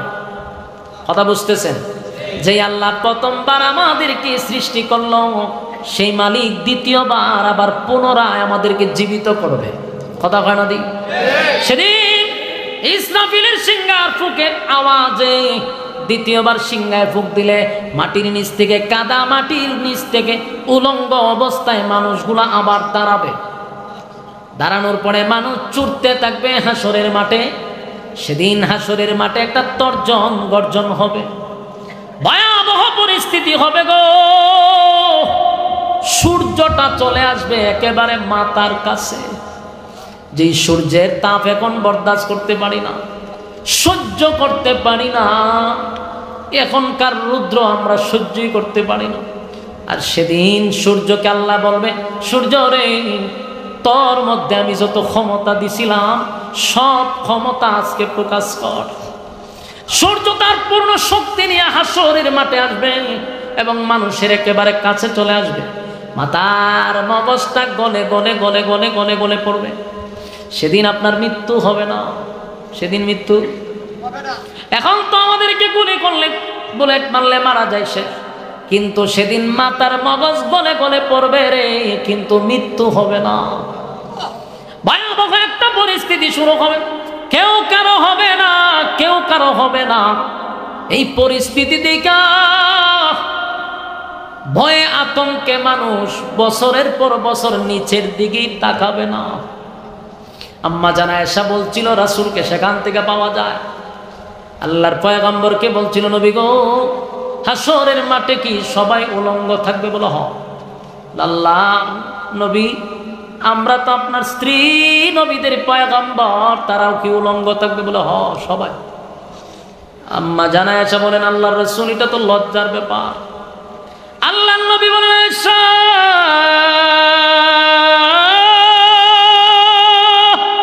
এমন একটা মাঠ, যেই মাঠে লজ্জা নাই, তুমি তোমার লজ্জাস্থান তো দূরের কথা, কেউ কারো লজ্জাস্থানে তাকাবে না বছরের পর বছর। এই যে এইভাবে তাকাইব, ভয় আতঙ্কের নিচেই তাকাইব, আর অন্যরা দেখার সময় নিজের জানেন তো, ইয়া রাব্বি নফসি নফসি। ভয়াবহ পরিস্থিতি হবে। মরণ নাই রে, যদি মরণ থাকতো তাহলে তো মরে যেতাম শেষ, কিন্তু আর মরণ নাই। মরণ নামক বস্তুটার আল্লাহ মেরে লেগ, আর মরণ নাই। ভয়াবহ পরিস্থিতি হবে। সূর্যের আলোতে মানুষের মগজ গলে গলে যাবে, পানির পিপাসায় জিহ্বাটা বাহির হয়ে যাবে, মানুষ পাগলের মতো ছুটতে থাকবে। সবাই মিলে আদম নবীর কাছে যাবে, গিয়া দেখে আদম নবী নিজেও আল্লাহর তর্জন গর্জন শুই না, নিজেও বলতেছে, ইয়া রাব্বি নফসি, আল্লাহ আমার কি উপায় হবে? যুবক ভাইরা, দিলের কান লাগায় কথাগুলি শ্রবণ করেন, একটু কল্পনা করেন, চোখটা বন্ধ করেন, নিজে নিজে একটু কল্পনা করেন কতটা ভয়ানক হবে। যেই মানুষগুলা চুইটা গেছে আদম নবীর কাছে, প্রথম মানুষ, প্রথম নবী, আই নবীর কাছে গিয়ে আমরা কিছু বলি, নবী আমাদের জন্য আল্লাহর কাছে সুপারিশ করবে। কিন্তু ঘটনা হলো, গিয়া দেখবে আদম নবী ইয়া রাব্বি নফসি নফসি বলতে থাকবে, মালিক আমার কি উপায় হবে, আমার কি উপায় হবে? আল্লাহ সেদিন এমন ভাবে তর্জন গর্জন দিতে থাকবে। যুবক ভাইরা, দুনিয়াতে আল্লাহর নাম হলো রহমান, রহমান দয়ালু। আল্লাহর দুনিয়াতে দয়া মায়ার কোনো অভাব নাই। এত গুনাহ করি, সাথে সাথে আল্লাহ আমাদেরকে ধ্বংস করে না। এর একটা কারণ হলো রহমান নামের গুণে, রহমান নামের গুণে আল্লাহ আমাদেরকে ধ্বংস করে না। সেদিন আল্লাহ রূপ নিবে, কাহার রূপ নিবে। কথা বুঝতেছেন? মায়া দয়া থাকবে না। সেদিন আল্লাহ হুঙ্কার দিবে, বারবার হুঙ্কার দিবে, আর বলবে, পৃথিবীর রাজা বাদশারা কোথায় রে? দুনিয়ার জমিনে বেড়াগিরি দেখাইছস, দাঁড়া আমি আল্লাহর সামনে কথা বল। কেউ কথা বলার সাহস পায় না, তর্জন গর্জন শুই না। আদম নবী বলবে, আল্লাহ আমার কি উপায় হবে, আমার কি উপায় হবে? মানুষ গেছিল আদম নবীর কাছে গিয়ে, উনি নিজে আল্লাহর ভয়ে তরতর করে কাঁপতেছে, কথা বলার সাহস নাই। নূহ পয়গম্বরের কাছে গিয়া দে, উনিও চিৎকার দেয়, ইয়া রাব্বি নফসি নফসি নফসি। ইব্রাহিম খলিলুল্লাহ, আল্লাহর বন্ধু, অসংখ্য পরীক্ষায় যিনি উত্তীর্ণ, আল্লাহ যার উপরে খুশি, সেই ইব্রাহিম খলিলুল্লাহ পর্যন্ত বলবে, ইয়া রাব্বি নফসি, আল্লাহ আমার কি উপায় হবে? মূসা কালিমুল্লাহ আল্লাহর সঙ্গে কথা বলে গো, আল্লাহ যদি বলে একটা, মূসা কয় পাঁচটা, অতিরিক্ত বাড়াইয়া কথা বলে। আল্লাহর সঙ্গে তার বড় সম্পর্ক, বারবার আল্লাহর সঙ্গে কথা বলে। সেই মূসা কালিমুল্লাহ হাসরের মাঠে বলবে, ইয়া রাব্বি নফসি নফসি, আল্লাহ আমার কি উপায় হবে, আমার কি উপায় হবে? তর তর করে কাঁপতে থাকবে গোটা হাসরের ময়দান। এমন ভয়ানক অবস্থা শুরু হবে, কেউ কারো হবে না। মানুষ পাগলের মতো ছুটতে থাকবে আর দৌড়াইতে থাকবে, কার কাছে গেলে রে আজকে আমরা বিপদ থেকে উদ্ধার হব? দৌড়ায়া যায় ঈসা পয়গম্বরের কাছে। ঈসা পয়গম্বরে বলে, ইয়া রাব্বি নফসি নফসি। কেউ কারো হবে না, কেউ কারো হবে না। মানুষ কারো দিকে ছুটে যায়, কেউ কারো হয় না। ইয়াউমা ইয়াফিরুল মারউ মিন আখিহি ওয়া উম্মিহি ওয়া আবি ওয়া সাহিবাতিহি ওয়া বানি। মা তার সন্তানের পরিচয় সেদিন দিবে না, বাবা তার সন্তানের পরিচয় দেয় না। বলুন, এই মুসিবতের দিনে কেমনে কয় রে ফিররা সুপারিশ করব? এইভাবে যে মানুষকে ধোঁকা দিতে দিতে দিতে দিতে মরিদান বাড়াইছে, এই গাজাকুরগুলারে বয়কট করতে হবে। ইমান চুর, ইমান চুর, ইমান চুর, ইমান চুর। মানুষ সম্পদ হারাইলে সম্পদ পাওয়া যায়, সম্পদ যদি কেউ ডাকাতি করে পাওয়া যাবে, বেঁচে থাকলে আবার সম্পদ অর্জন করা যাবে। কিন্তু ইমান চোরেরা যদি ইমান নিয়ে যায় রে, আর বেঈমান হইয়া যদি কবরে যান, উপায় থাকবে না, উপায় থাকবে না। আমার যুবক ভাইরা, আল্লাহর কসম, আল্লাহর কসম কসম, আল্লাহর কসম, কোন পীররা সেদিন সুপারিশ করার কোন অনুমতি পাবে দূরের কথা, আল্লাহর সামনে দাঁড়াইয়া নবীরাই কথা বলতে পারে না। শুধুমাত্র কেবলমাত্র আমার আপনার নবী, জুরে কোন সুবহান, আমার আপনার নবী, সমস্ত নবীরা যেখানে বলবে ইয়া রাব্বি নফসি, আমার কি উপায় হবে গো, আমার নবী সেদিন ওই জায়গায় দাঁড়ায়া বলবে, নিজের জন্য নবীর কোনো চিন্তা নাই। নবী বলবে ইয়া রাব্বি উম্মতি, একটা জবান বন্ধ রাখবেন, আল্লাহু আকবার, আরো জোরে কোন আল্লাহু আকবার। এই ইমানের আওয়াজ দিয়ে বলেন আল্লাহু আকবার। আমার নবীর কত পাওয়ার, মালিক আমার নবীর কত পাওয়ার দিছে গো। আমার নবী সেদিন হাসরের মাঠে দাঁড়ায়া বলবে ইয়া রাব্বি উম্মতি উম্মতি উম্মতি, আল্লাহ আমার উম্মতের কি হবে, আল্লাহ আমার উম্মতের কি হবে। আল্লাহ বলে বন্ধু কান্দেন না, নবী সেজদায় পড়ে যাবে, সেজদায় পড়িয়া চিৎকার দিয়া বলবে মালিক, ও মালিক, আমি যা দেখলাম আমি নবী হইয়া বরদাস্ত করতে পারি না। আল্লাহ আমার গুনাহগার উম্মতের মাথার মগজ গলে গলে পড়ে গো, মাথার মগজ গলে গলে পড়ে। আল্লাহ আমি নবী হইয়া বরদাস্ত করতে পারি না, নবী হইয়া সহ্য করতে পারি না। আপনি রহমান হইয়া কেমনে সহ্য করেন? আল্লাহর কুদরতি পায় নবী কান্না শুরু করে দিবে, এত কান্না এত কান্না নবী শুরু করবে। আল্লাহ তখন ডাক দিয়া বলবে হাবিব, দুনিয়ায় বড় কাঁদছেন আপনি, আজকে আপনার কান্নার জায়গা নয়, আমি আপনারে খুশি করব। দুনিয়াতেই সুসংবাদ জানাইছি, ওয়ালা সাউফা ইউতিকা রাব্বুকা ফাতারদা।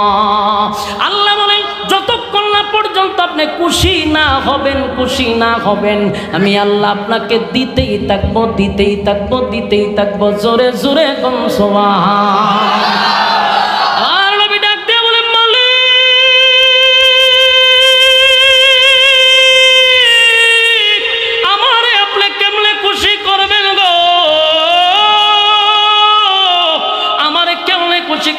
আমার গুনাহগার উম্মত যদি জাহান্নামে যায়, আমার গুনাহগার উম্মত যদি জাহান্নামের আগুনে জ্বলে, আমি নবীর আপনি খুশি করতে পারবেন না।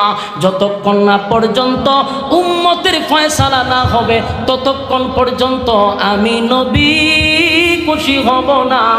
আল্লাহ তখন ঘোষণা দিবে, নবী মাথা মুবারক ওঠান, আর কেন্দেন না, মাথা মুবারক তুলেন, মাথা মুবারক তুলেন। আমি আল্লাহ ওয়াদা দিলাম, যারে খুশি তারে লইয়া আপনি জান্নাতে যান। আমার যুবক মানুষ,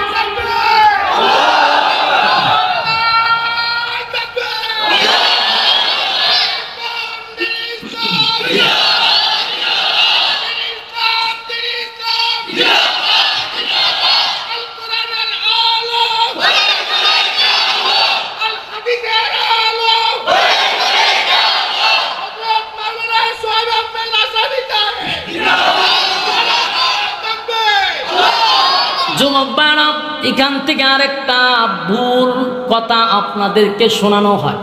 এই যে বললাম, আল্লাহ বলবে যারে খুশি তারে লইয়া জান্নাতে যান, এই জন্য নবী যারে খুশি তারে লইয়া জান্নাতে যাবে না, এটাও মাথায় রাখতে হবে। আল্লাহর হাবিব জান্নাতে নিবে, সুপারিশ করবে, নবীরে সেই ক্ষমতা আল্লাহ দিছে। কোন নবীরে সেই ক্ষমতা আল্লাহ দেয় নাই, কিন্তু আমার নবীরে আল্লাহ সেই ক্ষমতা দিছে। বন্ধু, আজকে সুপারিশের একমাত্র মালিকানা আমি আল্লাহ আপনার হাতে দিলাম। যুবক বাড়া, তাই নবী সবাই রে কিন্তু ধৈরা জান্নাতে নিবে এমনটা নয় গো, এমনটা নয়। আল্লাহর নবী তখন তাদেরকেই জান্নাতে নিবে যারা দুনিয়ার জমিনে আমার নবীর তরিকায় জীবন যাপন করছে, নবীর রেখে যাওয়া ইসলাম পালন করছে, নবীর দান দান বাঙ্গা ইসলাম পালন করছে, রক্ত মাখা ইসলাম পালন করছে, আল্লাহর হুকুম অনুযায়ী চলছে, নবীর অনুসরণ অনুকরণ নবীর এতাআত যারা করছে, আল্লাহর নবী তাদেরকে ধরে ধরে জান্নাতে নিবে। চিৎকার দিয়া কোন সুবহান। সারা জীবন নবীর সুন্নতের খবর নাই, নবীর সুন্নতের খবর নাই, নবীর সুন্নতের খবর নাই। মুখে কোনোদিন দাড়ি নাই, মাথায় টুপি নাই, নবীর দুরুদ নাই, নামাজ নাই, রোজা নাই, পর্দা নাই, বেপর্দায় চললেন, যেমনে মনে চায় এমনি সুদে ঘুষে ডিগবাজি মারলেন। এই সমস্ত লোকরে বুঝি আমার নবী সুপারিশ করব?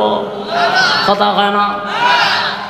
যুবক ভাইরা, এই কথাটাও কিন্তু মাঝে মধ্যে মাহফিলে আপনাদেরকে ডালাওভাবে প্রচার করে যে আমার নবী সুপারিশ করে সব উম্মতরে জান্নাতে নিবে।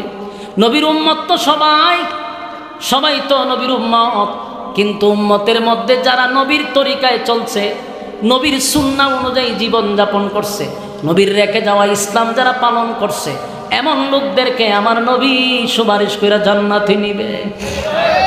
আমার যুবক ভাইরা, আল্লাহর নবী বলেন যেদিন আমি পানি পান করাবো হাউজে কাউসারের পাড়ে, সেদিনই উম্মতের মধ্যে দুইটা বাঘ হয়ে যাবে। বলুন কয়টা বাঘ হবে?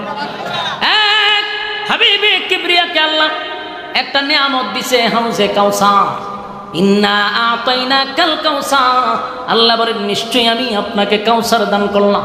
নবীজি যখন কাউসারের পাড়ে দাঁড়া গিয়া নবীর বরকতি হাতের পানি এক পেয়ালা উম্মতকে পান করাবে, যারা এক পেয়ালা পানি পান করবে ওই মানুষগুলার কোনোদিন পানির পিপাসা পাবে না, 50,000 বছর পর্যন্ত পানির পিপাসাই লাগবে না। সুবহান। সেদিন হাবিবে কিবরিয়া পানি পান করানোর সময় তাকায়া দেখবে কোটি কোটি উম্মতেরা দলে দলে দলে দলে দলে দলে হাউজে কাউসারের পারে আসছে নবীর বরকতি হাতের পানি পান করার জন্য। এক কাছে আসার সাথে সাথে যেই মাত্র নবীর সামনে আসছে রে, হঠাৎ করে মাঝখানে একটা পর্দা পড়ে গেছে। নবী উম্মত দেখে না, উম্মতেরাও নবীরে দেখে না। বুঝতেছেন আমার কথা? আল্লাহ নবী চিৎকার দিয়া বলবে, মালিক, হাউজে কাউসার আপনার কাছ থেকে জোর কইরা আমি আনি নাই, আপনি আমারে গিফট করছেন উম্মতের কলিজা পাটা পিপাসা নিবারণ করার জন্য। মালিক, আমার উম্মত আসছে পানি পান করাবো, এখন আমি তাদেরকে দেখি না, তারাও আমারে দেখে না, মাঝখানে কেন পর্দা ফালাইলেন আল্লাহ? কেন দেখি না, কেন দেখি না? আমার গুনাহগার উম্মতেরা যদি পানি পান না করে গো, এই হালতে যদি হাসরের মাঠে যায়, উপায় নাই, উপায় নাই, উপায় নাই। আল্লাহ তখন ডাক দিয়া কয়, হে যুবক ভাইরা, কথাটা মনোযোগ দিয়া শুনবেন।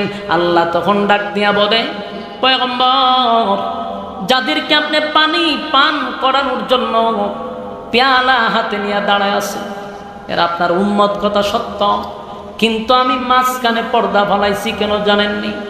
নবীজি দুনিয়া থেকে আসার পরে আপনার রেখে যাওয়া ইসলাম তারা পালন করে নাই, তারা তাদের বাপ দাদাদের ধর্ম পালন করছে, তারা তাদের ফিরের কথা শুই না, আপনি নবীর তরিকায় চলে নাই, আপনি নবীর সুন্নত অনুযায়ী জীবন যাপন করে নাই, রক্ত মাখা ইসলাম পালন করে নাই। এই জন্য আমি আল্লাহ তাদের মাঝখানে আর আপনার মাঝখানে একটা পর্দা ফালায়া দিলাম। যারা আপনার এতাত করছে তারা আপনার বরকতি হাতের পানি পান করবে, যারা আপনার সুন্নাহ অনুযায়ী চলে নাই, আমি মালিকের গোলামি করে নাই, তাদের মুখে আপনার বরকতি হাতের পানি পান করতে দিব না। আমার যুবক ভাইরা, সেদিন নবী এতটা কষ্ট পাইব রে, পয়গম্বর চিৎকার দিয়া বলো, উম্মত কেন রে, কোন কারণে তোরা আমার রেখে যাওয়া ইসলাম পালন করলি না? আল্লাহ নবী সেদিন কানবে আর বলবে, উম্মতেরা বল, কমপ্লিট ইসলামটা তোদের কাছে আমানত রেখে আসছিলাম। আমি নবী ইসলামের জন্য কত মাইর খাইলাম, কত রক্ত জড়াইলাম, উম্মত তোদের জন্য দান দান বাংলাম, রক্ত জড়াইলাম, ইসলামটারে কমপ্লিট করে তোদের কাছে আমানত রেখে আসলাম। আমার ইসলামটা তোর ভালো লাগলো না, দূর হয়ে যা, সুহকান সুহকান লিমান গায়্যারা বাদি, দূর হ, দূর হ, এমন উম্মতের আমার কোনো দরকার নেই। যুবক ভাইরা, হাসরের মাঠে যদি নবী বলে দূর হয়ে যা, বলুন গোটা হাসরের মাঠে আপনি আমার জন্য আর কে আছে? আর কেউ না। কেউ নাই যে উম্মতের কান্নারি, উম্মতের দরদি। নবী যদি বলে দূর হয়ে যা, দূর হয়ে যা, এমন উম্মতের আমার দরকার নাই যে উম্মতের দান দান ভাঙ্গা ইসলাম কমপ্লিট করে রেখে আসছিলাম। আমি নবীর তরিকায় চললি না, ল্যাংটা জড়ার কথায় চলছস, আর বছরে একবার মা বাপরে গুস্ত খাওয়াইলি না, বাবার দরবারে গরু লইয়া গেছস, মন গড়া জিন্দেগি চালাইছস, এমন উম্মতের আমার দরকার নাই। দূর হয়ে যা, দূর হয়ে যা। কসম খোদা, সেদিন যদি নবী বিদায় করে দেয় গো, উপায় থাকবে না, উপায় থাকবে না, উপায় থাকবে না। হাসরের মাঠে কেউ কারো হবে না, কেউ কারো হবে না। আল্লাহ সেদিন তর্জন গর্জন দিয়া বলবে, লিমানিল মুলকুল ইয়াউম লিল্লাহিল ওয়াহিদিল কাহ্হার। এক একটা হুঙ্কার দিবে আর বলবে, এ পৃথিবীর রাজা মাশরাক কই, এই ফেরাউন, নমরুদ, আবু জাহেল সহ সব জালেমদেরকে আল্লাহ ডাকবে। দুনিয়ায় ক্ষমতা দিছিলাম, চেয়ার দিছিলাম, ক্ষমতা পাইয়া ক্ষমতার অপব্যবহার করছস, আজকে দাঁড়া, আমি আল্লাহ, আল্লাহর সামনে দাঁড়াইয়া ক্ষমতা দেখা। একটা শব্দ আসবে না। আল্লাহ বলবেন রাজত্ব কার বল, কেউ বলবে না, আল্লাহ নিজেই বলবে, লিল্লাহিল ওয়াহিদিল কাহ্হার। আজকে রাজত্ব আমি মালিকের। সুবহানাল্লাহ। সেদিন মালিক বিচার করবে, বিচার করবে, বিচার করবে। আল্লাহ নিজেই বিচারক হবে। সেদিন কোনো উকিল ব্যারিস্টার থাকবে না, কোনো দালালি চলবে না, মন গড়া মতো বিচার হবে না।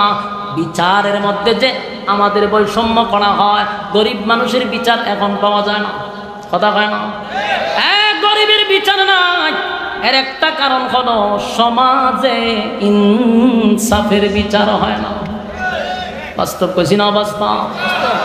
সমাজের কোনো জায়গা, গ্রামে গঞ্জে, শহরে, বন্দরে, সালিশে, কোর্ট কাছারিতে, হাইকোর্টে, সব জায়গায় কোথাও ইনসাফের বিচার না।